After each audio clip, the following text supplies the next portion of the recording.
The sun was just beginning to rise over the military base. Sarah Chen stood outside her small quarters, holding a cup of coffee in both hands. The hot steam rose into the cool morning air. She was 28 years old and had been in the army for 6 years. Her uniform was clean and pressed, just like it was every morning. Her dark hair was pulled back tight in a regulation bun. Everything about Sarah was neat and by the book. She took a sip of coffee and looked around the base. It was quiet now. Most soldiers were still sleeping. In about 30 minutes, the whole place would come alive with activity. But for now, Sarah enjoyed these peaceful moments. They were rare in a war zone. The base was not very large. It sat in a valley surrounded by rocky hills. There were about 200 soldiers stationed here. The main building was the command center, a solid concrete structure in the middle of the camp. Around it were smaller buildings for sleeping, eating, and working. On the far side of the base was the ammunition depot, a collection of reinforced storage units surrounded by sandbags and concrete barriers. Sarah finished her coffee and walked toward the communications center. This was where she worked every day. Her job was to manage all the radio communications between the base and other military units in the region. It was important work, but it was not exciting. She sat at a desk, wore a headset, and relayed messages. She had done this same job for 3 years. As she walked, she passed other soldiers who were starting their day. Some nodded at her. Others said good morning. Sarah was well liked on the base. She was quiet and professional. She did not gossip or complain. She followed every rule and procedure perfectly. Her superiors trusted her completely. When Sarah reached the communications center, she found her desk and began her morning routine. She checked all the equipment, tested the radio frequencies, and reviewed the night reports. Everything was normal. There had been no incidents overnight. No enemy activity had been detected in the area. At 7 o'clock, the morning briefing began. Sarah attended every briefing, even though communications officers were not always required to be there. She believed in staying informed. The briefing took place in a room next to the command center. About 30 soldiers sat in rows of chairs facing a large map on the wall. Colonel Marcus Hayes entered the room and everyone stood up. The colonel was a tall man in his late 40s with gray hair at his temples. His face was weathered from years in the field. He had a reputation for being tough but fair. He expected excellence from his soldiers and he got it. Sarah respected him greatly. Colonel Hayes had been her mentor since she arrived at this base. He had recognized her attention to detail and her calm demeanor under pressure. He often said that good communications could win battles, and he trusted Sarah with that responsibility. Sometimes he would stop by her station just to check how things were going.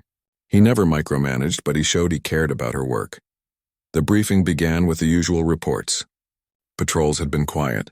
Supply deliveries were on schedule. Maintenance was progressing normally. Then the intelligence officer stepped forward. He was a young lieutenant with glasses who always looked worried. "Sir, we have some new intelligence from headquarters," he said, pointing at the map. "There has been increased enemy movement in sectors 5 and 7. That is about 15 miles east of our position." Colonel Hayes studied the map carefully. "What kind of movement?" "Small groups, sir. Maybe reconnaissance. They have been spotted 3 times in the past 2 days. "Are they moving toward us or away from us?" "Hard to say, sir. They seem to be probing the area, testing our patrol patterns." The room was quiet. Everyone knew what this could mean. Enemy scouts often came before larger attacks. They studied defenses, looked for weak points, and reported back to their commanders. Colonel Hayes nodded slowly. "Increase patrol frequency in those sectors. I want eyes on any movement. Also, make sure all defensive positions are ready. Check ammunition supplies and ensure everyone knows their emergency assignments." "Yes, sir," several officers replied. The briefing ended shortly after. As soldiers filed out of the room, Sarah felt a small knot of tension in her stomach. She had been through alerts like this before. Usually nothing happened. The enemy would move away and things would return to normal. But sometimes the warnings were real. She returned to her communication station and began her work. The morning passed slowly. Messages came and went. Patrol reports arrived every hour, all saying the same thing. No contact with enemy forces. Everything quiet. At noon, Sarah went to the dining hall for lunch. She sat with 2 other women from her unit. They talked about normal things. One woman was planning to take leave next month to visit her family. Another was complaining about the quality of the food. Sarah mostly listened. She was not much of a talker. After lunch, she returned to her post. The afternoon was just like the morning. More messages, more routine reports. The sun moved across the sky. The temperature rose. Sarah drank water and stayed focused on her work. At 4 o'clock, Colonel Hayes stopped by her station. "Everything running smoothly, Lieutenant Chen?" Sarah stood up quickly. "Yes, sir. No problems to report." "Good, I saw you at the briefing this morning. You did not have to be there." "I know, sir. I like to stay informed." Colonel Hayes smiled slightly. It was rare to see him smile. "That is why you are good at your job. Too many soldiers just do what they are told and nothing more. You try to understand the bigger picture." "Thank you, sir. How long have you been with this unit now?" 3 years? "Yes, sir." 3 years next month? You have done excellent work. I have noticed. When we get back to the main base, I am going to recommend you for advanced training. I think you have leadership potential." Sarah felt a warm surge of pride. "I appreciate that, sir. I will do my best." "I know you will." The colonel looked at her radio equipment. "Keep your ears sharp today. I do not like this intelligence about enemy movement. It might be nothing, but it might be something." "Understood, sir." Colonel Hayes nodded and walked away. Sarah sat back down at her desk, feeling good about the conversation. The colonel rarely gave compliments. His words meant something. The rest of the afternoon passed quietly. At 6 o'clock, Sarah was relieved by the evening shift operator. She went to the dining hall for dinner, then returned to her quarters. She read a book for an hour, then prepared for bed. She set her alarm for 5:30 in the morning, just like she did every night. Before she turned off the light, Sarah looked at a photo on her small desk. It showed her parents standing in front of their house back home. They were proud of her military service. Her father had been in the army too, many years ago. He had taught her about duty and discipline. Those lessons had shaped her life. Sarah turned off the light and lay down. The base was quiet outside. She could hear the distant sound of generators running and occasional voices of soldiers on guard duty. These sounds were familiar and comforting. Within minutes, she was asleep. She did not know that in less than 6 hours everything would change. She did not know that she would face the most difficult decision of her life. She did not know that tomorrow morning, she would do something that no one expected, something that would define who she really was. For now, Sarah Chen slept peacefully, believing that tomorrow would be just another normal day at the base. She was wrong. The explosion ripped through the early morning darkness like thunder. Sarah jerked awake, her heart pounding. For a second, she did not know where she was. Then another explosion shook the building. Dust fell from the ceiling. The walls trembled. Sarah threw off her blanket and jumped out of bed. She was still in her tank top and shorts. Outside, she heard shouting and the sound of boots running on gravel. Alarms began to wail across the base. The emergency sirens made a loud, piercing sound that meant only one thing. They were under attack. She grabbed her uniform and dressed as fast as she could. Her hands were shaking, but she forced herself to stay calm. Training took over. Uniform on. Boots laced. Helmet grabbed from the hook by the door. She burst out of her quarters into chaos. The base was lit up by fires. Thick black smoke rose into the sky. Soldiers were running in all directions. Some were heading to defensive positions. Others were helping wounded comrades. The sound of gunfire cracked through the air. Sarah could not tell where it was coming from. She ran toward the communications center. That was her post. That was where she needed to be. As she ran, another explosion erupted near the main gate. The blast wave hit her and she stumbled but kept running. Her ears were ringing. Everything sounded muffled and distant. When she reached the communications center, she found 2 other soldiers already there. They were frantically working the radios, calling for help, trying to coordinate the base defense. Sarah jumped into her seat and put on her headset. "Communications, this is Colonel Hayes. What is our status?" The colonel's voice came through her headset, calm and steady despite the chaos. Sarah pressed her transmit button. "Sir, we are under heavy attack." Multiple explosions on the east and north perimeters. Casualties reported. "We are calling for air support and medical evacuation." "Copy that. Keep those lines open." "I am moving to the command bunker." "Yes, sir." Sarah focused on her work. She contacted headquarters and gave them an update. She coordinated with nearby bases. She relayed orders from the command bunker to units around the base. This was what she had trained for. Even though her heart was racing and her hands were sweating, she did her job. Through her window, she could see the ammunition depot on the far side of the base. It was surrounded by sandbags and concrete walls. Soldiers were running past it, taking up defensive positions. The depot stored thousands of rounds of ammunition, grenades, and explosives. It was one of the most dangerous places on the base. Suddenly, a bright flash lit up the night. Sarah looked up just in time to see a rocket-propelled grenade slam into the ammunition depot. The explosion was massive. It was so bright that Sarah had to close her eyes. The shockwave shattered the window next to her. Glass flew across the room. The soldier next to her screamed and ducked under the desk. Sarah covered her head with her arms. Pieces of glass cut her forearm. She felt warm blood running down her skin, but she ignored it. When she looked up again, the ammunition depot was on fire. Huge flames reached into the sky. Black smoke billowed out in thick clouds. And then the secondary explosion started. Ammunition began to cook off in the heat. Bullets fired in random directions. Grenades exploded. The sound was deafening. It was like fireworks, but deadly. Sarah watched in horror as the fire spread. The depot was going to explode completely. Everyone knew it. When that much ammunition went up at once, it would destroy everything within 200 yards. All units, fall back from the ammunition depot. Colonel Hayes's voice came through the radio. Establish a perimeter at 200 yards. I repeat, fall back now. Sarah watched soldiers running away from the burning depot. They were following orders, getting to safety.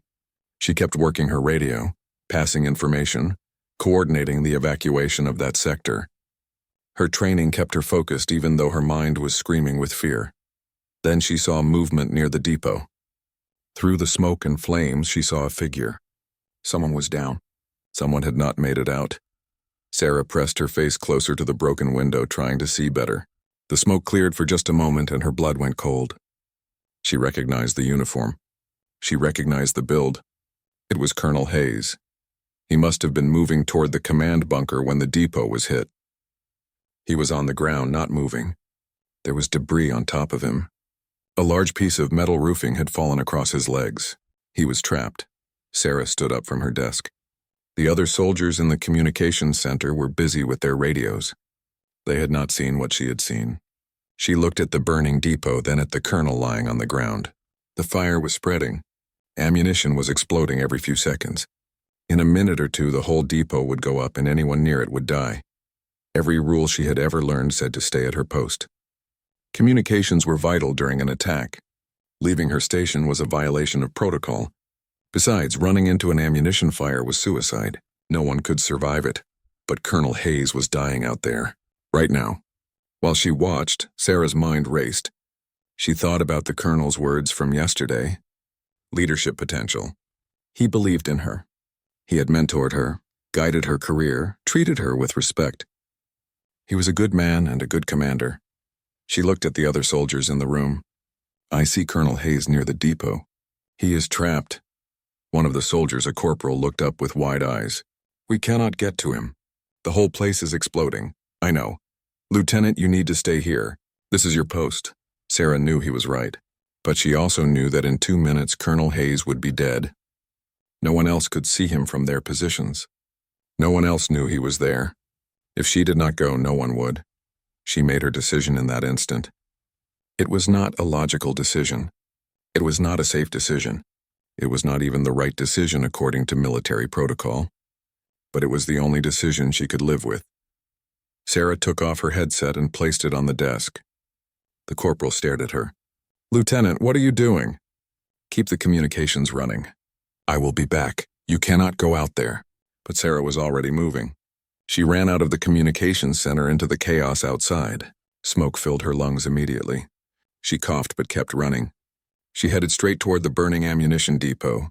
Soldiers saw her running and shouted at her. Wrong way. Fall back. She ignored them. Her eyes were fixed on the spot where she had seen the colonel.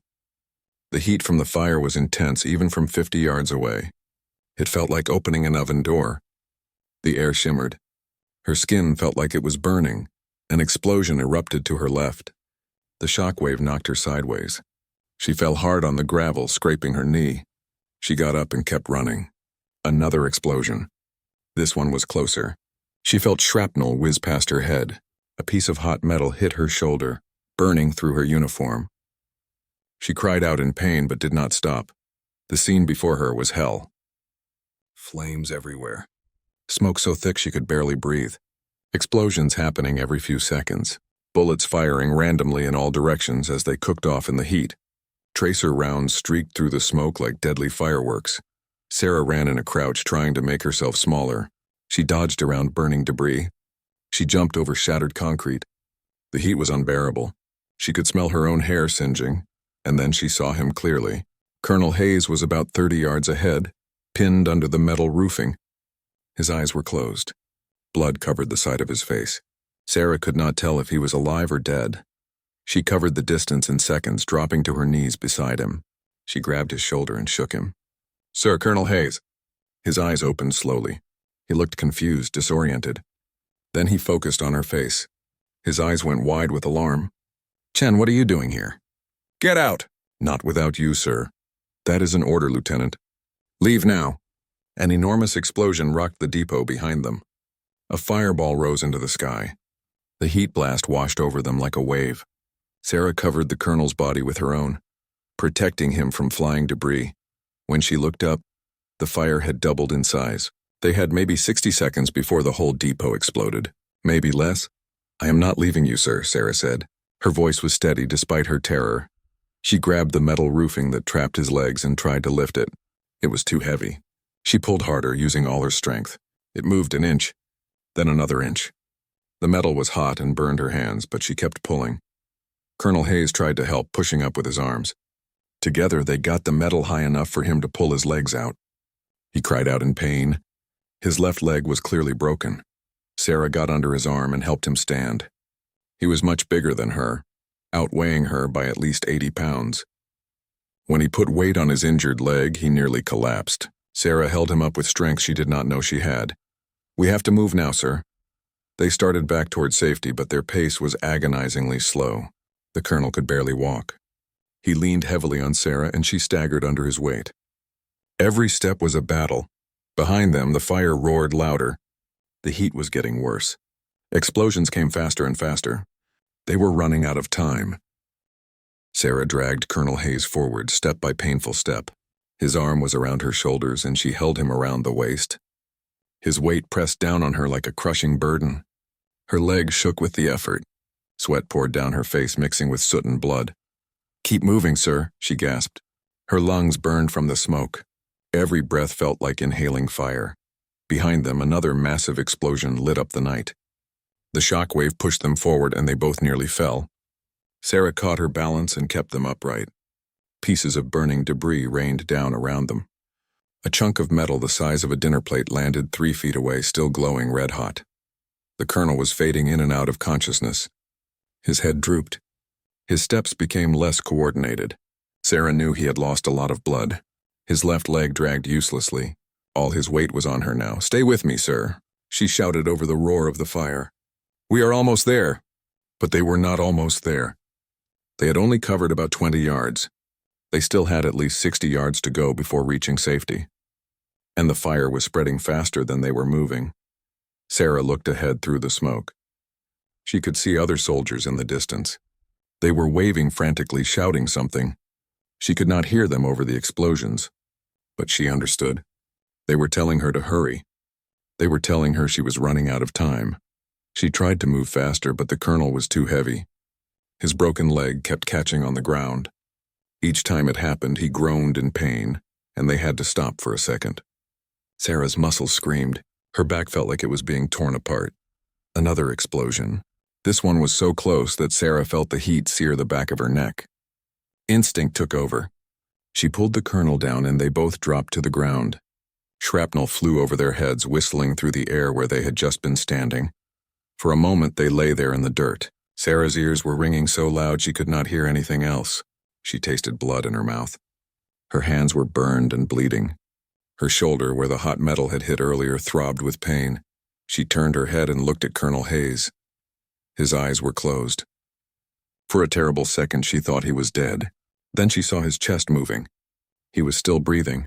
Still alive, sir, we have to get up. We have to keep moving, he did not respond. He was unconscious now. This made everything worse.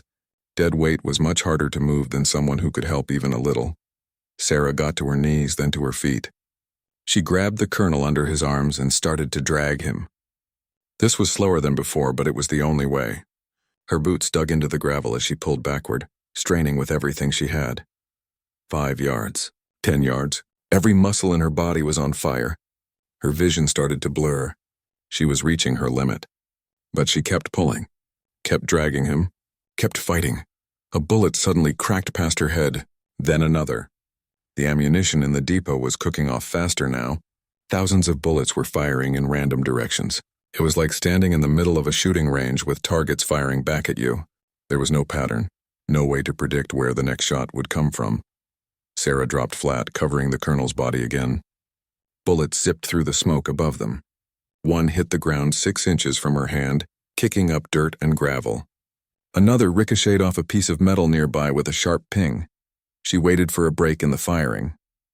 5 seconds, 10 seconds. The bullets kept coming. There was no break. She realized she would have to move anyway. Staying here meant dying here. She got up and resumed dragging the colonel. A bullet hit the ground behind her. Another passed so close to her leg that she felt the air move. She did not stop. She could not stop. Her hands were slipping on the colonel's uniform. The blood and sweat made everything slick. She adjusted her grip and pulled harder. Her back screamed in protest. Something in her shoulder made a popping sound and sharp pain shot down her arm. She ignored it. 20 yards to safety. She could see soldiers more clearly now. They had taken cover behind sandbags and concrete barriers. They were yelling at her, but she still could not hear the words. Some of them had their weapons raised, and she realized they were providing covering fire, trying to suppress the enemy attack while she made her desperate run. 15 yards.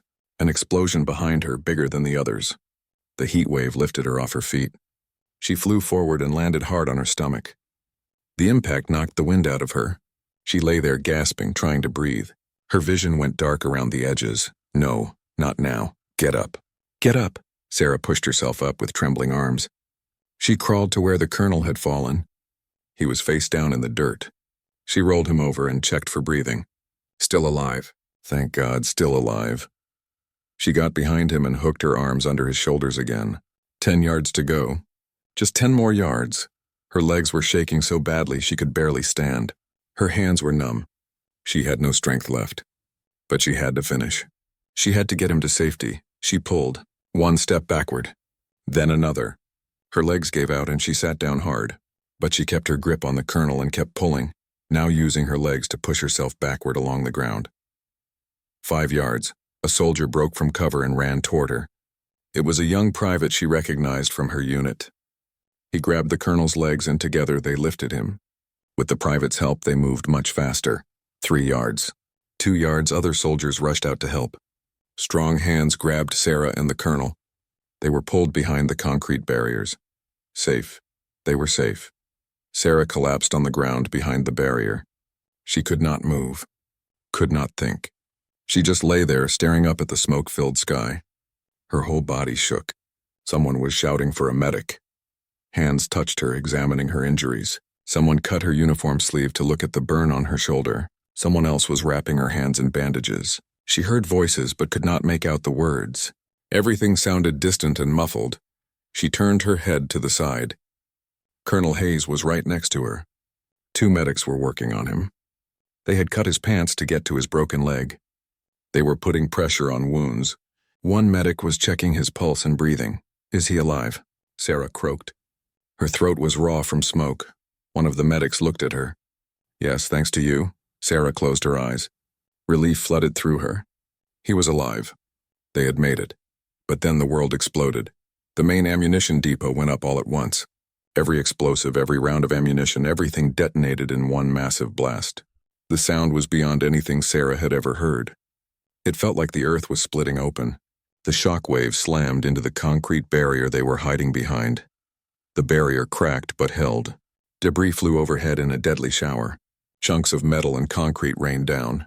A piece of something heavy landed on the other side of the barrier with a ground-shaking thud. The explosion seemed to go on forever.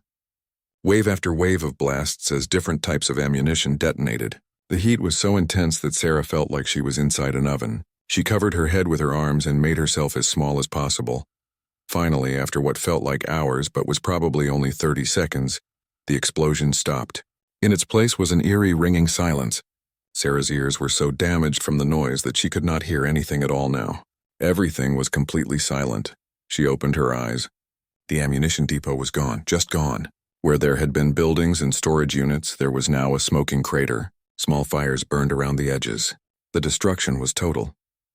Sarah looked at the spot where she and the colonel had been just moments before. It was now the center of the crater. If they had been 30 seconds slower, they would have been vaporized. They would not have even left bodies behind. Her hands started shaking again. The reality of what she had done hit her all at once. She had run into an exploding ammunition depot. She had violated orders. She had abandoned her post. She had done everything wrong according to military procedure. But Colonel Hayes was alive. She looked at him again. The medics were still working. They had him on a stretcher now, ready to move him to the medical center. His chest was rising and falling steadily. He was going to survive. One of the medics looked at Sarah, his mouth moved. She could not hear what he said, but she could read his lips. "You too." "Medical center, now." Sarah shook her head. She tried to stand up, but her legs would not support her. She fell back down. The medic said something else and gestured to another soldier. 2 soldiers picked Sarah up and placed her on a stretcher. She wanted to protest. She wanted to go back to her post. The communications center needed her, but her body would not obey her commands anymore. She had nothing left. As they carried her toward the medical center, Sarah looked back at the burning crater one last time. She had gone into that hell. She had survived. She had saved Colonel Hayes. She did not know if what she had done was right or wrong according to the rules. She did not know what would happen next. All she knew was that when she saw someone who needed help, she had acted. She had not waited for orders. She had not given in to fear. She had just done what needed to be done. Her eyes closed and darkness took her. Sarah opened her eyes slowly. Bright white light filled her vision. She blinked, trying to focus. Where was she? What happened? Her body felt strange, heavy and distant, like it did not belong to her. There was no pain, which seemed wrong. She remembered pain. Terrible, burning pain. Why did nothing hurt now? "Lieutenant Chen, can you hear me?" A woman's voice, calm and professional. Sarah turned her head toward the sound. A nurse stood beside her bed. She wore clean medical scrubs and had kind eyes. Behind her, Sarah could see white walls and medical equipment.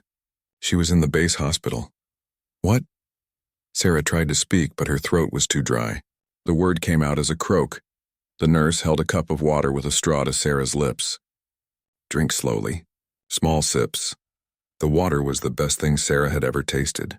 Cool and clean. She drank carefully, feeling the liquid soothe her raw throat. "How long?" Sarah managed to ask. "You have been unconscious for 3 days," the nurse said. "You had severe smoke inhalation, second-degree burns on your hands and shoulder, and multiple shrapnel wounds. You also dislocated your shoulder and tore several muscles in your back. 3 days." Sarah tried to process this information. The attack felt like it had happened just hours ago. But 3 whole days had passed. "Colonel Hayes," Sarah said urgently. "Is he?" The nurse smiled. "He is alive. He is in the room next door, actually. Broken leg, concussion, and some internal injuries, but he is going to make a full recovery. The doctors say if you had gotten to him even 1 minute later, he would have died from blood loss." Relief washed over Sarah so strongly that tears came to her eyes. She did not try to stop them. They ran down her cheeks, and she did not care. He was alive. That was all that mattered. "The medication we gave you is making you emotional," the nurse said gently. "That is normal. You need to rest now. You have been through a terrible trauma." Sarah nodded, but her mind was racing. What happened after she passed out? How was the base? Were there many casualties? And most importantly, what would happen to her now? Over the next 2 days, Sarah slowly recovered. She could get out of bed, though her back hurt terribly. Her hands were wrapped in thick bandages. The burns would heal, the doctor said, but she would have scars. Her hearing was coming back, though everything still sounded muffled and distant. Other soldiers came to visit her. They brought her food from the dining hall, better than the hospital food. They told her she was a hero. They said everyone on the base was talking about what she had done. Some of them looked at her with something like awe in their eyes. But Sarah did not feel like a hero. She felt confused and worried. She had abandoned her post during combat. That was a serious violation. She had disobeyed protocol. In the military, following orders was everything. What she had done, no matter the outcome, was technically wrong. On the 5th day, a major from the command staff came to see her. He was a serious-looking man with a thick mustache. He carried a folder under his arm. "Lieutenant Chen," he said, sitting down in the chair beside her bed. "How are you feeling?" "Better, sir. Ready to return to duty. The doctors say you need at least another week of recovery, but that is not why I am here." He opened the folder. "There needs to be an investigation into what happened during the attack. Specifically your actions." Sarah's stomach tightened. "Yes, sir. I understand. You abandoned your post during combat operations. You entered a clearly marked danger zone despite standing orders to maintain a 200-yard perimeter. You acted without authorization from any commanding officer." The major looked up from his notes. "Do you dispute any of these facts?" "No, sir. They are all true. Why did you do it?" Sarah thought carefully before answering. "I saw Colonel Hayes trapped near the ammunition depot. No one else could see him from their positions. I knew he would die if someone did not get to him immediately. I made the decision to go. You did not request permission. There was no time, sir. By the time I could have contacted anyone with authority to give orders, the colonel would have been dead." The major wrote something in his folder. "The corporal who was with you in the communications center says you simply took off your headset and left. He says he told you not to go." "That is correct, sir. And you went anyway?" "Yes, sir." The major closed the folder and looked at her directly. "What you did could be considered insubordination. In a combat situation, that is a serious offense. Do you understand that?" Sarah met his eyes. "I understand, sir. But I would do it again. Colonel Hayes needed help. I was the only one who could help him. That mattered more to me than following procedure. Even if it meant court-martial, even if it meant the end of your career." Sarah did not hesitate. "Yes, sir." Even then, the major studied her face for a long moment. Then surprisingly, he smiled slightly. "Good answer, Lieutenant. I will include that in my report." He stood up to leave, then paused at the door. "For what it is worth, I think you did the right thing. But right or wrong, there will be consequences. The military cannot function without discipline and order. We will see what command decides." After he left, Sarah lay back in her bed staring at the ceiling.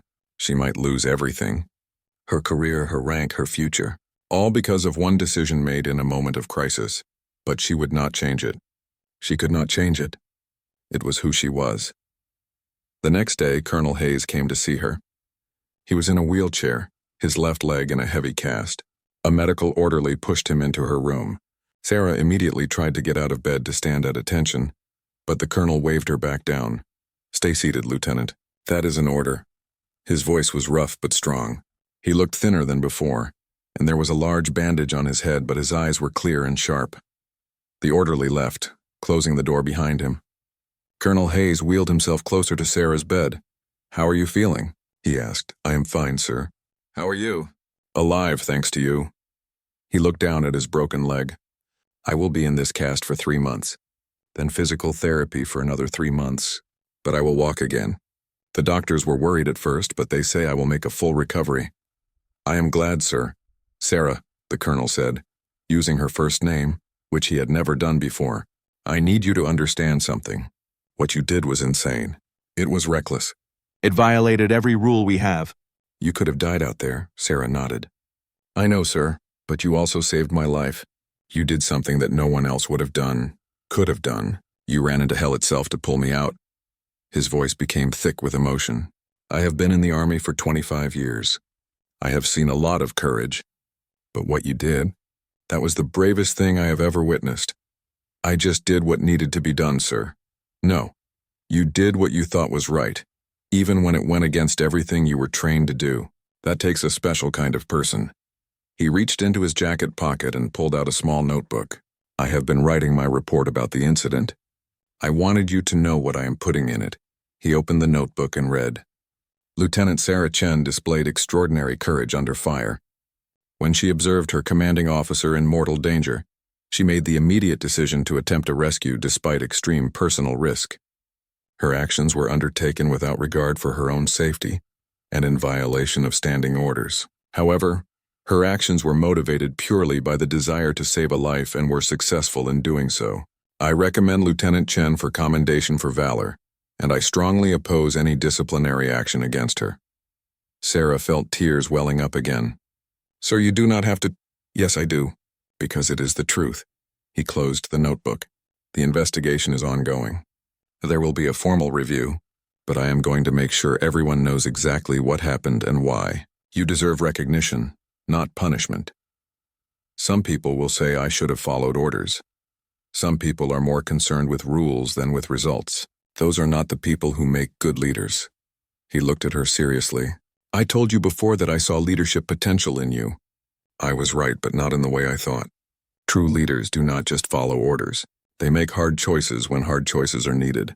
They take responsibility for their actions. That is what you did. They talked for a while longer. The colonel told her about the attack. The enemy had been repelled after an hour of fighting. There were 12 casualties on the base, 3 of them fatal. It could have been much worse. The quick response and good defensive positions had saved many lives.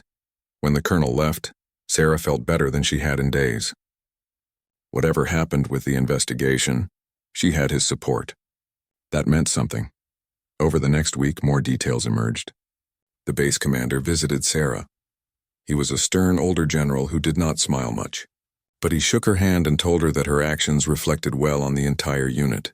He did not mention the investigation. Sarah was finally released from the hospital. She returned to her quarters, which had been cleaned and organized by other soldiers while she was away. There were cards and letters on her desk from people she barely knew, all thanking her and wishing her well. The investigation concluded 2 weeks after the attack. Sarah was called to appear before a review board. She wore her dress uniform, the one with all the ribbons and medals she had earned over 6 years. Her hands were still bandaged. The review board room was quiet and cold. 5 senior officers sat behind a long wooden table. Their uniforms were perfect, their faces serious. Sarah stood before them at attention, her heart pounding. She had been in the military for 6 years and had never been in trouble before. Now her entire career might end because of one decision. The officer in the center was a colonel she did not recognize. He had gray hair and tired eyes. He opened a thick folder and began to read. Lieutenant Sarah Chen, you are here today for a formal review of your actions during the enemy attack on Forward Operating Base Dakota on the morning of October 1st. This review will determine whether your actions constituted a violation of military protocol and what consequences, if any, should follow. He looked up at her. Do you understand why you are here? Yes, sir. You have the right to have a lawyer present. Do you wish to have legal representation? Sarah had thought about this. A lawyer would help her case. But she also believed that the truth was simple. She did not need someone to spin her words or make excuses. No, sir. I do not need a lawyer, the colonel nodded. Very well. Let us begin. On the morning of October 1st, you were stationed at the communications center when the base came under attack. Is that correct? Yes, sir. Your orders were to remain at your post and maintain communications. Is that correct? Yes, sir. Yet you abandoned your post and entered an active danger zone. Why? Sarah kept her voice steady. I observed Colonel Hayes trapped near the ammunition depot. The depot was on fire and exploding. I assessed that he would die within 2 minutes if he did not receive immediate assistance. No other personnel were in a position to see him or reach him in time. I made the decision to attempt a rescue. Did you request permission from any superior officer before leaving your post? No, sir. There was no time. Did you inform anyone of your intentions? I told the corporal in the communications center that I saw the colonel and that I would return. Then I left. One of the other officers, a woman with sharp features, leaned forward. Lieutenant Chen, are you aware that abandoning your post during combat operations is a serious offense? Yes, sir. I'm aware. And you did it anyway? Yes, sir. Why should we not punish you for this violation? Sarah took a breath. This was the question she had been preparing for. With respect, sir, I am not asking you not to punish me. I understand that I violated protocol, but I also ask you to consider the circumstances. Colonel Hayes would have died. I was the only person who could save him. I had to choose between following orders and saving a life. I chose to save the life. If that decision makes me unsuitable for military service, then I accept whatever consequences you decide." The room was silent for a moment.